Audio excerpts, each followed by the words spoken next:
गुरु प्यारी साध संगत जी, राधा स्वामी। आप सभी के भीतर बैठे कुल मालिक को प्रणाम। आप सभी को प्रणाम।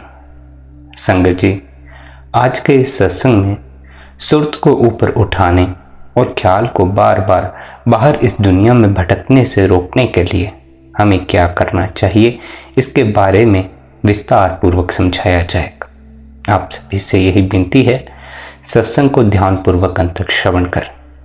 बहुत बार ऐसा होता है, सत्संगी का ध्यान बनता है, लेकिन फिर बहुत बार लाख कोशिश करने के बाद भी कुछ भी नहीं बनता, कोई आंतरिक अनुभव नहीं होता।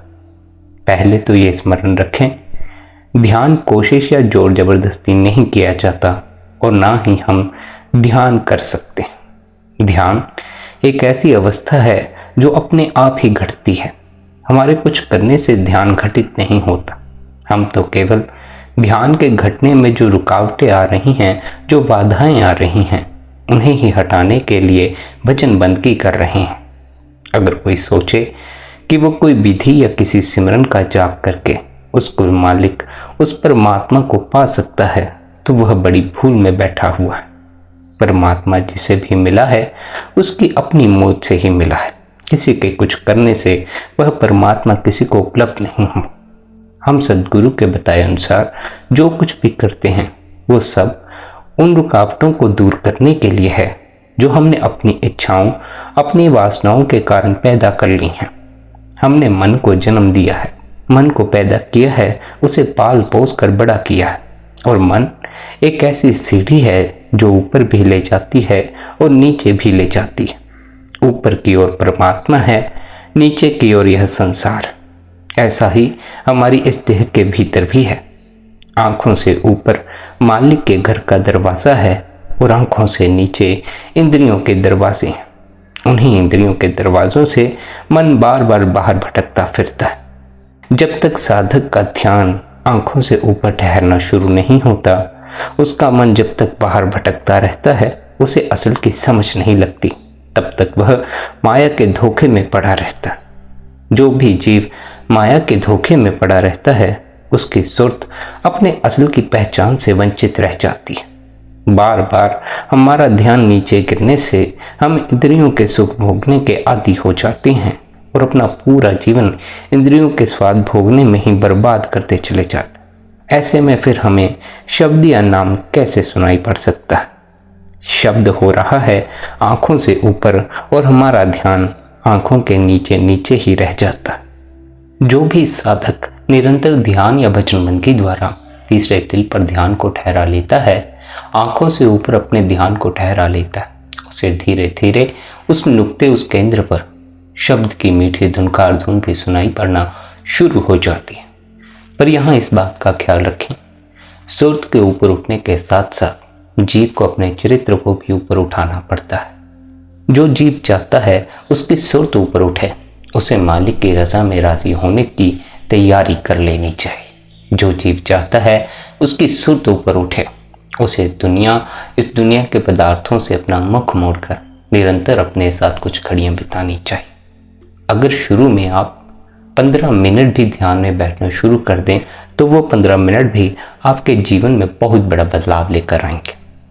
ध्यान द्वारा हमें धीरे धीरे यह अनुभव होने लगता है कि हमारे भीतर भी शांति हो सकती है, हमारे भीतर भी आनंद हो सकता है। ये जो निरंतर ख्याल हमारे भीतर दौड़ते हैं, कभी अतीत के, कभी भविष्य के, जो कि हमें परेशान कर देते हैं, उलझाए रखते हैं, इन सब की परेशानी की एक ही दवा है, निरंतर अपने भीतर उतरो। जीवन में जब भी आपको पहली दफा आनंद का अनुभव होगा, अपने ही भीतर से होगा। जब आप सच में शांति का अनुभव करेंगे, पहले अपने ही भीतर करेंगे। जब आप परमात्मा का अनुभव करेंगे, पहले अपने ही भीतर करेंगे, उसके बाद बाहर इस दुनिया में भी परमात्मा का अनुभव होना शुरू हो जाता। अगर अपने भीतर मालिक नजर ना आए, तो फिर इस सृष्टि के किसी भी कण में परमात्मा की झलक नहीं मिलती। और अगर अपने भीतर परमात्मा नजर आ जाए, तो फिर पत्थर में भी परमात्मा नजर आ जाता है, जीव में भी परमात्मा नजर आ जाता है, पत्ते और पंछी में भी परमात्मा नजर आ जाता। यही कारण है कि सभी संत महात्मा जीव को पहले अपने भीतर उतर जाने का उपदेश देते।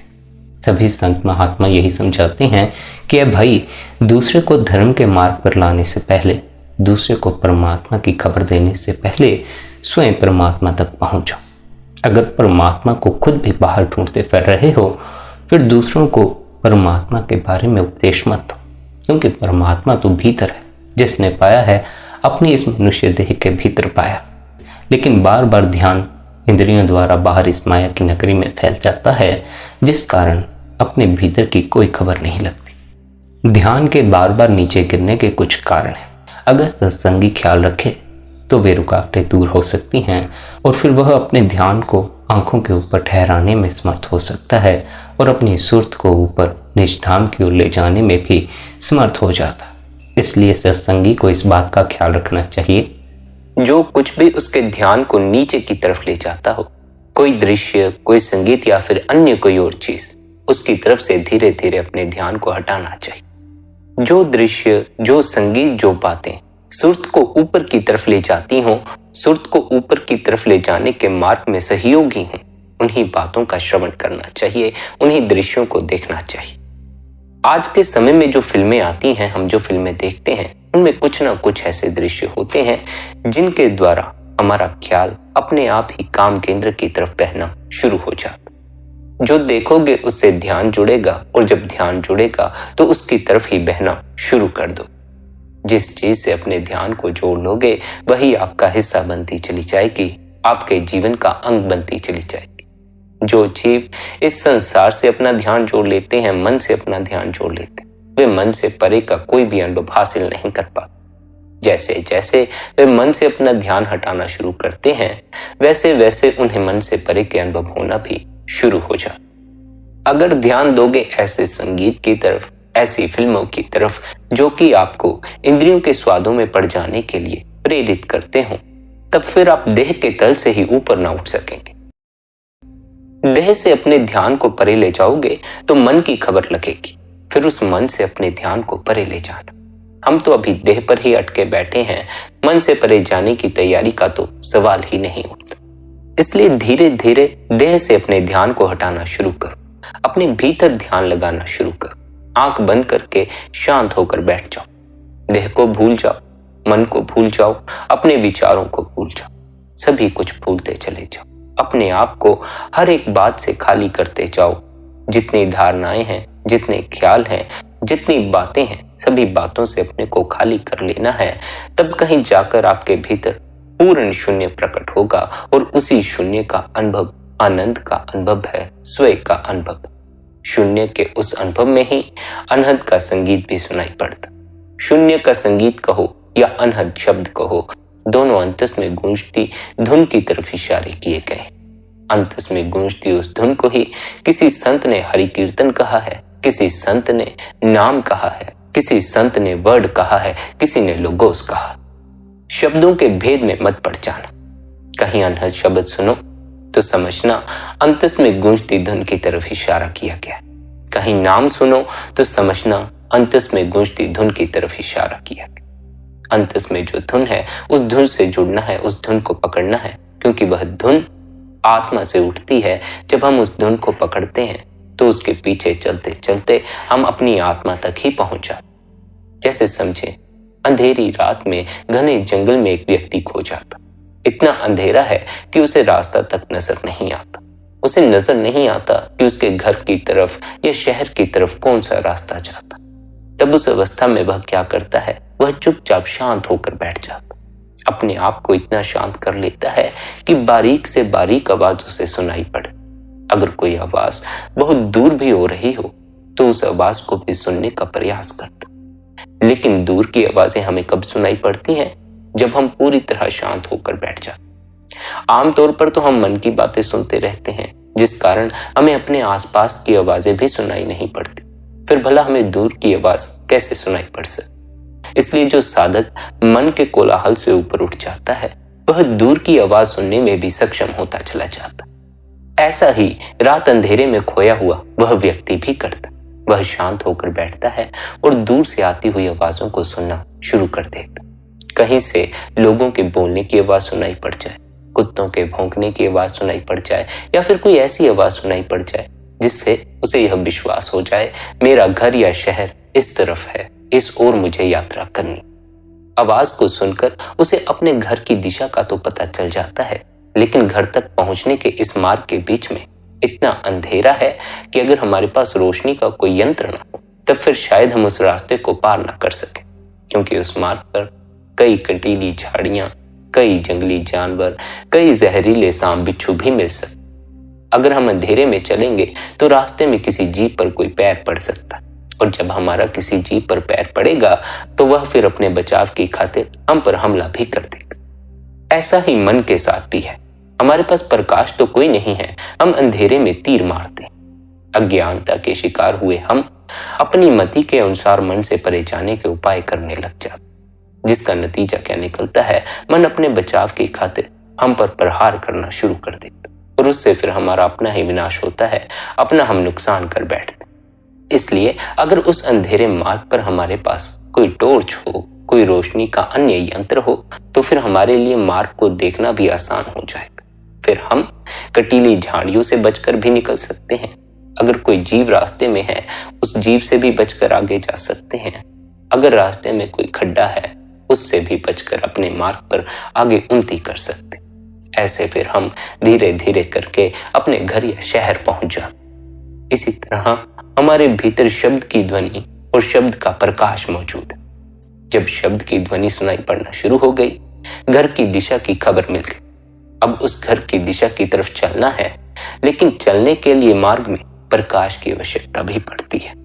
वह प्रकाश कब प्रकट होता है? जब आपका ध्यान तीसरे तिल पर पक्का होना शुरू हो जाता। जैसे जैसे आपको तीसरे तिल पर एकाग्रता का अनुभव होना शुरू होगा, अंतस में जो अंधकार है वह अंधकार भी मिटना शुरू हो जाएगा। उस अंधकार की जगह प्रकाश की मौजूदगी होना शुरू हो जाएगी। स्मरण रखें, जब तक भीतर अंधकार है तब तक जीव अज्ञानता में ही जीता। फिर चाहे वह संसार का कितना ही ज्ञान हासिल कर ले, उसे असल का ज्ञान कभी भी हासिल नहीं होता। भीतर का अंधकार मिट जाए, भीतर प्रकाश हो जाए, फिर असल ज्ञान की प्राप्ति होती है। उसे ही आत्म ज्ञान कहा जाता। प्रकाश और धुन दोनों ही आत्मा में से उठते। जब हम अपना ध्यान धुन या प्रकाश से जोड़ना शुरू करते हैं तो उससे जुड़ते जुड़ते हम अपनी आत्मा से जुड़ते चले जाते। जैसे मन के पीछे चलते चलते हम संसारिक पदार्थों और संसार के लोगों से जुड़ जाते हैं, इसी तरह धुन के पीछे चलते चलते हम अपने असल उस परमात्मा से जुड़ जाते। बाहर जो कुछ भी सुनाई पड़ता है, बाहर जो कुछ भी दिखाई पड़ता है, उसमें अपने ध्यान को टिकाने से वह सब कुछ आपको संसार से ही जोड़े रखता है। फिर चाहे आप बाहर परमात्मा की बातें ही क्यों ना सुनते, बाहर का सभी कुछ आपको बाहर से जोड़ता है। बाहर की जो चीजें हैं, बाहर के जो उपदेश हैं, बाहर का जो सत्संग है, इनका क्या उद्देश्य है? जीव को अंतस की तरफ मोड़ना। इस संसार में जो बाहर दुख है, वह दुख भी जीव को अंतस की तरफ मुड़ने में सहायक होता। इसलिए इस संसार में कुछ भी व्यर्थ नहीं है। इस संसार में जो कुछ है वह जीव के लिए लाभदायक है, लेकिन जीव लाभ की परिभाषा बड़ी ही अजीब किए बैठा। जीव सोचता है लाभ है धन हासिल कर लेने में, लाभ है ऊंचा मकान बना लेने में, लाभ है समाज में मान बढ़ियाई हासिल कर लेने। लेकिन जीव को यह पता नहीं, इस संसार में घटने वाली घटनाएं उसके आंतरिक लाभ के लिए होती हैं, ना कि उसके बाहरी लाभ के लिए। बाहर तो कोई व्यक्ति गरीब हो सकता, लेकिन कोई भी भीतर से कभी भी गरीब नहीं होता। भीतर तो उस परमात्मा ने सबके ही नाम की दौलत रखी हुई है। अब उस नाम की दौलत को कोई हासिल करे या ना करे, यह तो जीव पर निर्भर करता। जिन जीवों ने अपने अंतस में मौजूद उस नाम की दौलत को हासिल कर लिया, उन्हें इस बात की भी खबर लग गई कि इस संसार में कोई गरीब नहीं है, कोई अमीर नहीं, सभी के पास एक समान हक है। उस परमात्मा ने सभी को नाम की दौलत बख्शी हुई है, कोई भी उस दौलत से वंचित नहीं। संसार की दौलत से तो बहुत से लोग वंचित रह जाते हैं, आंतरिक दौलत से कोई वंचित नहीं है। उस आंतरिक दौलत को हासिल कर, उस आंतरिक दौलत को हासिल करके ही असल गरीबी मिटती है। यह मत सोच लेना धन इकट्ठा करने से गरीबी मिट जाती, उससे तो बाहर की गरीबी मिटती है, भीतर की गरीबी बरकरार ही रहती है। अगर अपने बैंक बैलेंस भर लेने के बाद भी आपके भीतर यही आशा बनी है कि और धन इकट्ठा कर लेना है और अपने खाते भर लेने हैं, तब फिर आप भीतर से अभी तक अमीर नहीं हो पाए, तब फिर आप भीतर से अभी भी गरीब ही रह चुके। ऐसा ही जीव होता है, बाहर से अमीर हो जाता है, भीतर से गरीब रह जाता है, बाहर से सुखी हो जाता है, भीतर से दुखी रह जाता है, बाहर से तृप्त हो जाता है, भीतर से अतृप्त रह जाता है। जब तक आप भीतर से सुखी ना हो सके, बाहर के सुख आपको सुखी ना कर सके।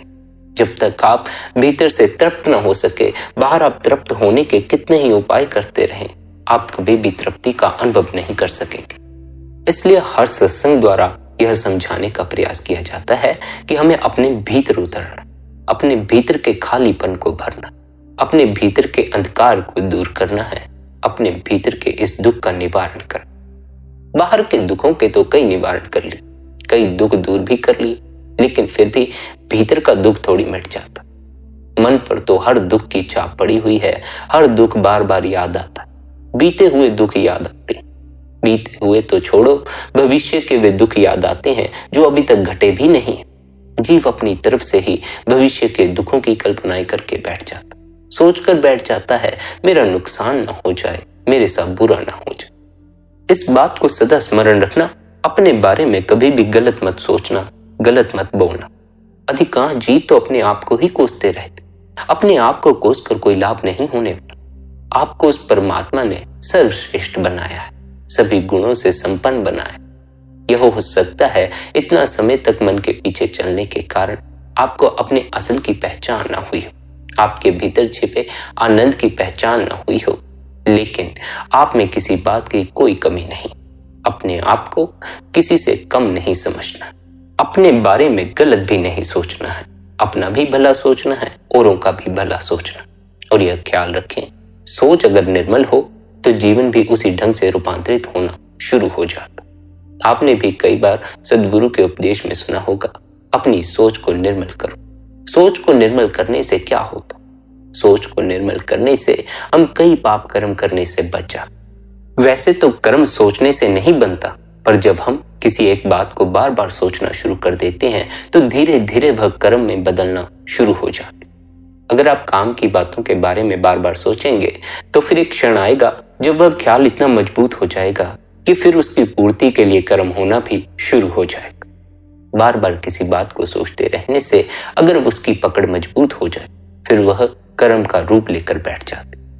ऐसे ही अगर हमारे मन में मैल हो, किसी के प्रति हमारे भीतर गलत सोच हो, किसी के बारे में गलत ख्याल हो, तो उस गलत ख्याल के बारे में बार बार सोचने पर वह इतना मजबूत हो जाता है कि फिर हमारा अपनी देह पर बस नहीं चलता और हमसे वह कर्म भी हो जाए। अगर आप बार बार किसी को गाली देने के बारे में सोचते रहेंगे तो एक क्षण आएगा जब वह केवल आपकी सोच नहीं रह जाएगी, वह आपका कर्म बन जाएगी। एक क्षण ऐसा आएगा कि जैसे ही वह व्यक्ति आपके सामने आएगा, आपसे रहा नहीं जाएगा और आप उसे गाली देना शुरू कर देंगे। पहले भीतर सब बातें उठती हैं, उसके बाद बाहर उसके नतीजे देखने को मिलते। पहले भीतर गाली उठती है, फिर बाहर गाली दी जाती।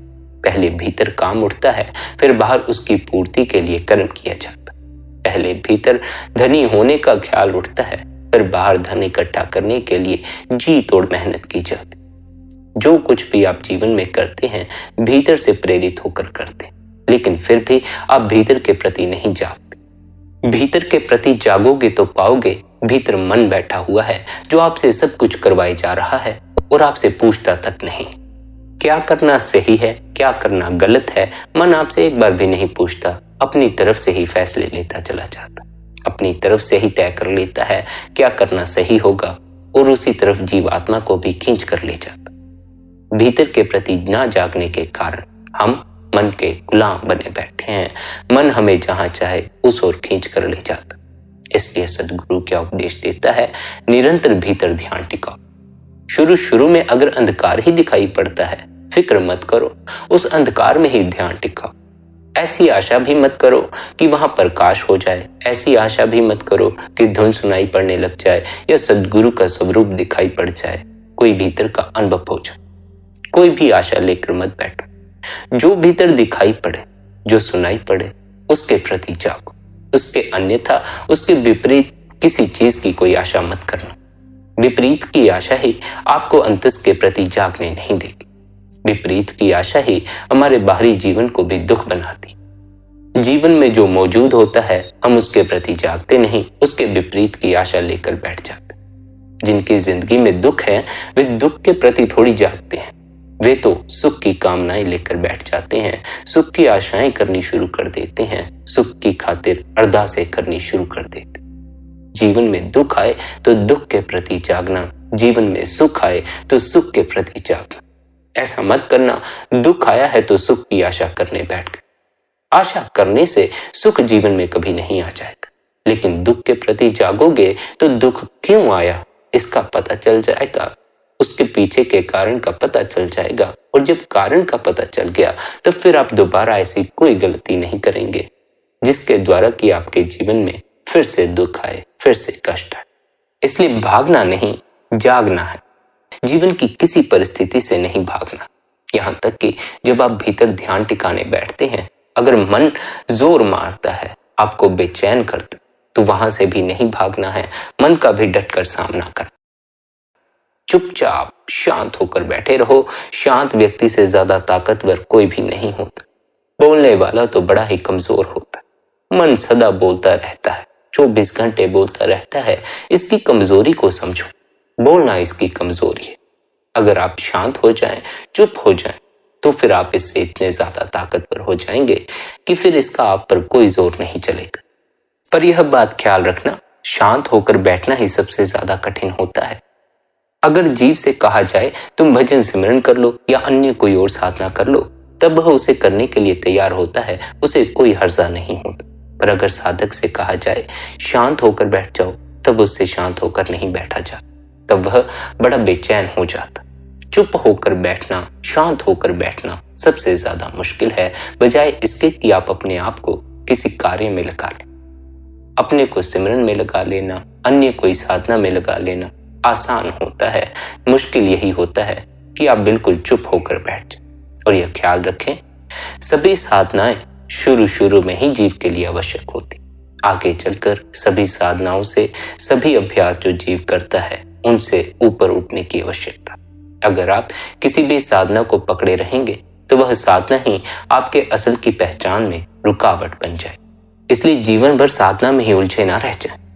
साधना और अभ्यास द्वारा तो एक ऐसी अवस्था जीवन में हासिल करनी है कि आपको अपने तीसरे तिल पर होने का अनुभव हो जाए। एक बार वह अनुभव आपकी पकड़ में आ गया, फिर आपको उसी अनुभव के प्रति जागना है, अन्य कुछ भी करने की कोई आवश्यकता नहीं।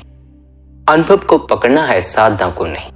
अनुभव तक पहुंचने के लिए साधना का सहारा लिया जाता है। अगर आप वह सहारा लेना चाहें तो साधनाएं कर सकते हैं, अभ्यास कर सकते, वरना उस कुल मालिक तक पहुंचने के लिए, अपने स्वयं तक पहुंचने के लिए कोई साधना, कोई अभ्यास करने की भी आवश्यकता नहीं पड़ती। उस परमात्मा तक तो जो भी जीव पहुंचा है, सब साधनाएं छोड़कर पहुंचा है, सब अभ्यास छोड़कर पहुंचा है। अपने स्वयं में तो आप बिना कुछ किए ही ठहर पाएंगे। कुछ करने का यह ख्याल मन का ख्याल है, और जब तक आप कुछ करने में अपने को उलझाए रखेंगे, मन से परे नहीं जा सकेंगे। मन से परे जाने का उपदेश हमें बार बार हर सत्संग में दिया जाता है। इसलिए हमें सदा इस बात को स्मरण रखना है कि हमें जीवन में ऐसी अवस्था हासिल करनी है जहां हम बिना कोई अभ्यास किए, बिना कोई सिमरन किए भी अपने आप को उस मालिक से जुड़ा हुआ अनुभव करें। हमें अपने भीतर अपने असल होने का अनुभव हो। अपने असल होने का अनुभव कब होगा? जब आप रूहानी मार्ग पर चलना शुरू करेंगे। रूहानी मार्ग आंतरिक मार्ग है। इस आंतरिक मार्ग की तरफ जीव का तब तक ध्यान जाता ही नहीं है जबकि उसकी सोच में मलिनता। निर्मल सोच रखोगे तो ही इस मार्ग की खबर लग सकेगी, क्योंकि मलिन सोच तो बार बार आपके ध्यान को तीसरे तिल से नीचे ले जाती रहेगी, बार बार आपके ध्यान को बाहर से जोड़ती चली जाएगी, जिस कारण फिर आप अपने अंतस के प्रति जाग नहीं सकेंगे। इसलिए इस बात का ख्याल रखना, किसी के प्रति गलत सोच मत रखना, किसी के धन को छीनने का ख्याल मत रखना, किसी की इज्जत के बारे में गलत ख्याल मत रखना, किसी को गाली देने की बातें मत सोचते रहना, कोई पापी है, कोई कुरूप है, ऐसा भी मत सोचना। सबके प्रति अपनी सोच को निर्मल रखना। कई बार तो सद्गुरु सत्संग में उपदेश देता है कि हम सबको एक दूसरे के साथ प्रेम प्यार से रहना चाहिए। हमें दूसरों के बारे में गलत सोच नहीं रखनी चाहिए, सबके बारे में अच्छी सोच रखनी चाहिए। फिर हम अटक कहाँ जाते हैं, हम कहाँ उलझ जाते हैं कि हम दूसरों के बारे में सही नहीं सोच पाते, दूसरों से प्रेम नहीं कर। एक तो कारण है कि हमें अभी अपने सद्गुरु पर इतना भरोसा नहीं, जिस कारण हम उनके उपदेश की पालना नहीं कर पाते। दूसरा यह कि अभी हमें अपने भीतर का कोई अनुभव नहीं, उस मालिक का कोई अनुभव नहीं, जिस कारण हम दूसरे को अपने से अलग समझते हैं, दूसरे को अलग नजर से देखते हैं। ना तो दूसरा अलग है, ना हम अलग हैं। हम सब उस परमात्मा के हिस्से हैं, उसी में समा जाना। या यूं कहो, हम सब एक दूसरे के हिस्से हैं, हम सब ने एक दूसरे में ही समा जाना। हम में से कोई भी एक दूसरे से अलग नहीं। मन में फंसा हुआ जीव द्वैत में फंसा होता है, जिस कारण वह देह से ऊपर देख ही नहीं पाता। देह तो सबकी अलग अलग होती है, चेहरे तो सबके अलग अलग होते। अगर देह पर ठहर गए, इन चेहरों पर ठहर गए, तो इसी भ्रम में पड़ोगे, मैं अलग हूं, दूसरा अलग है। जिस दिन आप मन से ऊपर उठते हैं, दसम द्वार को भेदते हैं, उस दिन आपको परमात्मा का अनुभव होता है। जब आपको अपने भीतर परमात्मा का अनुभव होता है, उस अपनी आत्मा का अनुभव होता है, उस दिन आपको दूसरों के भीतर छिपी वह आत्मा भी नजर आनी शुरू हो जाती। उस दिन आपको खबर लगती है, जिस समुद्र की बूंद आपके भीतर मौजूद है, उसी समुद्र की बूंद दूसरे के भीतर मौजूद है। और हर बूंद के जीवन का एक ही उद्देश्य है कि उसे उस विराट सागर में समा जाए। अगर बूंद उस सागर में नहीं समाती है, तो बूंद का अस्तित्व कायम नहीं रह सकता। बूंद तो सागर में समाकर ही सदा के लिए कायम हो सकती। एक बूंद जो पत्ते के ऊपर पड़ी हुई होती है, उसका जीवन कोई ज्यादा देर के लिए कायम थोड़ी होता। कुछ समय बाद धूप निकलती है, भाप बनती है, उड़ जाती। लेकिन अगर वही बूंद सागर में समा गई हो, तब फिर वह बूंद नहीं रह जाती, सागर हो जाती है। सागर तो सदा ही कायम रहता है, बहता ही चला जाता है, बहता ही चला जाता। हम बूंद हैं, वह परमात्मा सागर है। अगर हम अपने को बचाए रखना चाहते हैं, तो ज्यादा देर के लिए बचाए नहीं रख सकते। पर अगर हम अपने को उस सागर में अर्थात उस परमात्मा में समा देते हैं, तो हमारा अस्तित्व सदा के लिए कायम हो जाता। लेकिन जीव की कठिनाई यह है, वह अपने को देह के तल पर बचाना चाहता। वह चाहता है मेरी देह बची रहे। देह को नहीं बचाया जा सकता, देह तो गिरेगी ही। अगर देह को गिरने नहीं देना चाहते, तो फिर अफसोस के लिए तैयार हो जाओ, पछतावे के लिए तैयार हो जाओ। किस बात का पछतावा? इस बात का पछतावा कि लाख कोशिश करने के बाद भी अपनी देह को बचा नहीं पाते। लोग अस्पतालों में अपने आप को बचाने की खातिर कर्ज ले लेते हैं, खुद तो मर जाते हैं, पीछे परिवार के सर बोझ छोड़ जाते। बचते तो फिर भी नहीं हैं, लेकिन बचने की आशा में अपने बच्चों का भविष्य खराब कर जाते। इसीलिए संतों ने सदा समझाया है, ऐ जीव, इस देह को बचाने के उपाय खोजने की बजाय तो अपनी आत्मा की पहचान कर ले। देह तो बचेगी नहीं, लाख उपाय खोज ले। अगर आत्मा की पहचान कर लेगा, तो आत्मा तो सदा बची रहती है। उसकी पहचान कर लेने से फिर तुझे भी अमर जीवन प्राप्त हो जाएगा। और इसके लिए सबसे पहले अपने आप के मोह से ऊपर उठो। संसार के मोह से ऊपर उठने का उपदेश तो हम बार बार सुनते, साथ ही इस बात को स्मरण रखो, अपने मोह से ऊपर उठो। जब तक अपने मोह से ऊपर नहीं उठे, अर्थात अपनी देह के मोह से, अपने चेहरे के मोह से ऊपर नहीं उठे, तब तक आप अपने को यह देह ही समझते रहेंगे, अपने असल की पहचान करने की कोशिश नहीं करेंगे। मन के पर्दे पर चलती फिल्में आपके देह स्वरूप के कारण ही कायम है। जब तक आप अपने को देह समझोगे, मन आपको अपनी फिल्मों में उलझाता ले जाएगा। अपने को देह समझना बंद करना है। सबसे पहले तो अपने ही मोह से ऊपर उठना है। धीरे धीरे अपने बाबत जो कुछ भी आपने समझा है, जाना है, उससे अपने को मुक्त करना। आंतरिक मार्ग पर चलने से पहले बाहरी ज्ञान को छोड़ देने की आवश्यकता है, वरना बाहरी ज्ञान आपको अंतस के ज्ञान तक पहुंचने नहीं देगा। बाहर का ज्ञान बार बार आपके ख्याल को बाहर की तरफ ले जाएगा। इसलिए बाहर के कूड़ को बाहर ही छोड़ आना। बाहर की सब बातें कूड़ होती। क्यों? क्योंकि ये बातें भीतर आकर ऐसा मन को जकड़ लेती हैं कि हमें मन से परे का अनुभव नहीं होने देती। और आप देख लेना, जितने ख्याल आपके भीतर उठते हैं, सभी बाहर से जुड़े हुए होंगे। बाहर के लोगों से, बाहर के पदार्थों से, बाहर की परिस्थितियों से। जो कुछ बाहर है उसे बाहर ही रहने दो, उसे अपने भीतर बसाकर मत बैठ जाओ।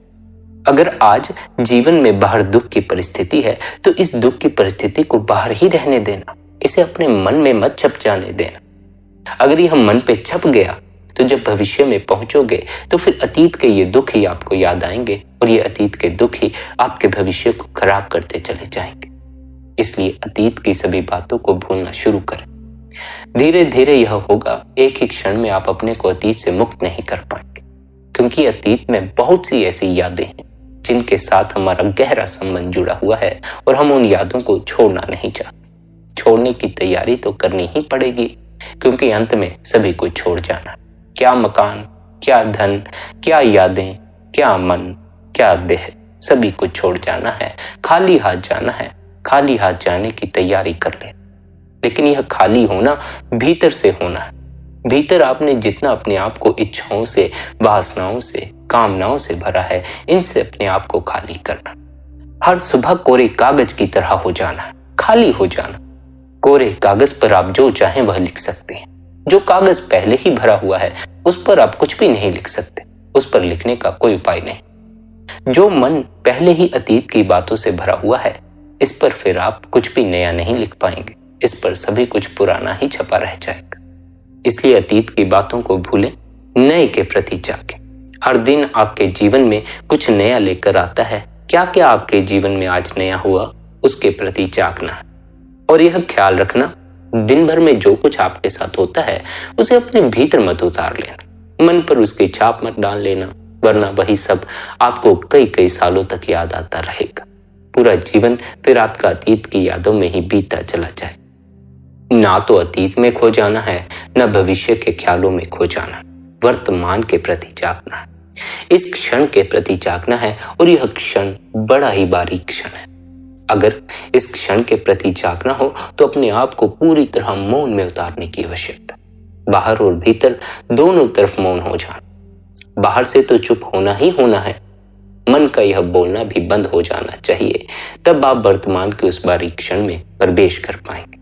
स्मरण रखें, वर्तमान में जीना ही परमात्मा में जीना है। अतीत और भविष्य में जीना, मन में जीना।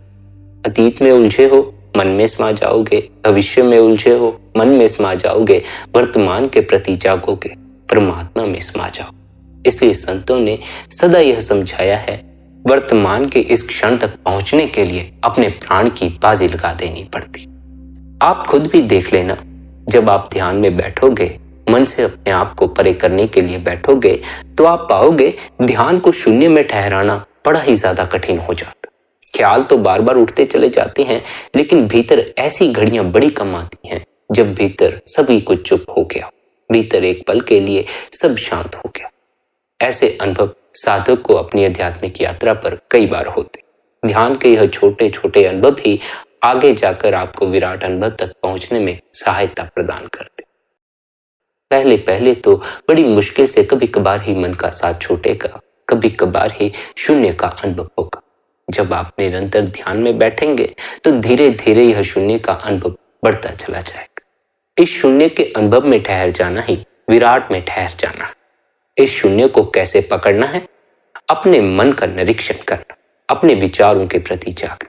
जब आप अपने विचारों के प्रति जागना शुरू करोगे, होश पूर्वक मन को देखना शुरू करोगे, तब आप क्या पाओगे? आप पाओगे एक विचार के बाद जब दूसरा विचार भीतर उठता है तो उन दोनों विचारों के बीच में एक गैप होता है, एक शून्य मौजूद होता है। पर क्योंकि विचारों की गति इतनी तेज होती है, मन इतनी तेजी से दौड़ रहा होता है, जिस कारण फिर हमें दो विचारों के बीच का जो गैप है, जो शून्य है, वह नजर नहीं आता। उस शून्य को ही खोजना है, क्योंकि वही शून्य मन से परे की अवस्था है, मन से परे आनंद की अवस्था। पहले पहले तो उस शून्य का अनुभव जरा भी नहीं होता है, हमें सिर्फ मन में दौड़ते विचारों का ही पता चल पाता। और यह मन के विचार इतनी तेजी से क्यों दौड़ते हैं? क्योंकि हम सारा दिन मन को ताकत देते। मन को इतनी ताकत मिलती है कि यह एक के बाद एक नया विचार भीतर लाकर खड़ा कर देता। लेकिन ऐसी अवस्था में जीव को नहीं ठहरने देता जहां कि उसके भीतर ख्याल ना चलते। आपके दुखों का क्या कारण है? आपके असल दुख का कारण आपके भीतर चलते विचार। आप सारा दिन अपने भीतर चलते विचारों में खोए रहते हैं, उनके बारे में सोचते रहते हैं, सोच सोच कर पागल हुए जा रहे हैं। इन विचारों से अपने ध्यान को हटाना है। इन विचारों के बीच में जो ठहराव है, जो शून्य मौजूद है, उसमें अपने ध्यान को ठहराना। जब आप ध्यान में शांत होकर बैठेंगे तो शांत होकर बैठने से क्या होगा, मन को ताकत मिलनी बंद हो जाए। फिर जब मन को ताकत नहीं मिलेगी, विचारों की गति भी धीरे धीरे धीमी होनी शुरू हो जाएगी। विचारों की उस धीमी गति में ही दो विचारों के बीच के शून्य का अनुभव प्राप्त होता। फिर जब एक बार वह अनुभव प्राप्त हो गया, आपको पता चल गया कि आपको ध्यान कहाँ ठहराना, फिर उसमें ध्यान ठहराते ठहराते एक दिन वह शून्य का अनुभव इतना बढ़ जाता है कि विचार दूर दूर तक नजर नहीं आता। बस अगर आपको जरूरत है तो ठहरने की जरूरत है। क्यों ठहरना है? क्योंकि आपने सारा दिन मन को ताकत दी होती है। बंदगी के समय भी जब हम बैठते हैं, ध्यान में हम बैठते हैं, उस समय भी मन के पास कुछ ताकत मौजूद होती है। उसी ताकत के सहारे वह सारे विचारों को चलायमान करता, इतनी गति से विचारों को घुमाता है कि शून्य का अनुभव नहीं हो पाता। अपने भीतर जो खालीपन है, शांति है, हम उसका अनुभव नहीं कर पाते। हमें अगर अनुभव होता है तो विचारों का, और विचार क्या है सिवाय दुख के कुछ भी नहीं। विचारों का अनुभव ही दुख का अनुभव है, मन का अनुभव ही दुख का अनुभव है। इसलिए संतों ने क्या उपदेश दिया? मन से ऊपर उठना, मन को नहीं देखना है, विचारों में नहीं खो जाना है। विचारों के बीच में जो शून्य मौजूद है, उस शून्य में अपने आप को ठहराना। उसी शून्य में ठहर कर आत्मा की पहचान होती है, आनंद की प्राप्ति होती है। विचारों में खोए रहे तो देह से चिपके रह जाओगे, असल की पहचान ना कर सको। इसलिए विचारों से अपने को पार ले जाना। हर विचार चाहे अपने से जुड़ा है, दूसरे से जुड़ा है, किसी भी बात से जुड़ा है, हर विचार से अपना तादात्म्य अलग कर लेना है और इन विचारों को अपना होना नहीं समझना है, अपने असल होने की पहचान करनी। अपने असल होने की पहचान के लिए निरंतर हमें ध्यान में बैठना चाहिए। निरंतर कुछ समय भीतर उतरने के लिए अवश्य देना चाहिए। भीतर उतरने का इतना ही अर्थ है कि कुछ समय के लिए आप अपने को इन विचारों से अलग कर। भीतर उतरने का यह अर्थ नहीं कि आप भीतर उतरने के लिए कुछ करने लग जाए। करने की क्या जरूरत है? कुछ करने की जरूरत नहीं। आप आंख बंद करते ही भीतर पहुंच जाते। लेकिन भीतर हम क्या करते हैं? मन के साथ उलझ जाते हैं, कुछ करने में लग जाते। कुछ भी करने में नहीं लग जाना। मन को निर्मल बनाने के लिए नाम जप किया जाता है, लेकिन अगर मन से ऊपर उठना हो तो फिर हमें कुछ भी करना नहीं होता। अगर हम कुछ करेंगे तो मन बीच में आ जाएगा और फिर हमें अपनी आत्मा की पहचान नहीं होगी। सब कुछ करना मन से पैदा होता है, इसलिए कुछ भी करने में न उलझ जाएं। अपने आप को बिल्कुल ही शून्य में ठहराना है, बिल्कुल ही अपने आप को ना कुछ करने में ठहराना। पहले 5 मिनट में तो आप अपने को ठहरा नहीं पाएंगे, विचार बड़ी तेजी से घूमेंगे।